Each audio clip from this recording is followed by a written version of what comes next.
கிடைக்கூடாதுன்னு நினைச்சீங்க? ராணாவுக்கு போக கூடாது அப்படின்னு நினைச்சிருந்தேன். ரயான் போகக்கூடாதுன்னு நினைச்சேன் சார். ரயான் முன்னாடி போயிடக்கூடாது, ரயானுக்கு கிடைக்க கூடாதுன்னு நினைச்சேன். ரயான் லீடிங் போன அப்புறமா ஹாய் ஹலோ எல்லாருக்கும் வணக்கம் and welcome back to our channel. என்னடா டேய் இவ்வளோ வன்மம் பிடிச்சிக்கிட்டானா இருப்பீங்க? அதாவது யாருக்கு டிக்கெட் டு ஃபினாலே போகக்கூடாதுன்னு நினச்சிங்க அப்படின்றதுக்கு எல்லாருமே கிட்டத்தட்ட ரயன் தான் சொல்கிறாங்க. 2 பேரை தவிர்த்துட்டு, அதாவது மஞ்சரி மற்றும் சௌந்தர்யா, இவங்க 2 பேர் தான் ராணவ சொன்னாங்க.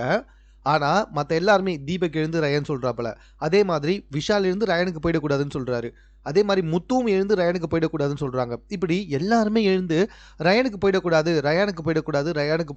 அப்படின்றதுல மட்டும் ரொம்பவே கவனிப்பாக இருந்திருக்கானுங்க. ஆனால் பாருங்களேன், அன்ஃபார்ச்சுனேட்லி ரயன் தான் டிக்கெட் டு ஃபினாலே ஜெயிச்சிருக்காரு.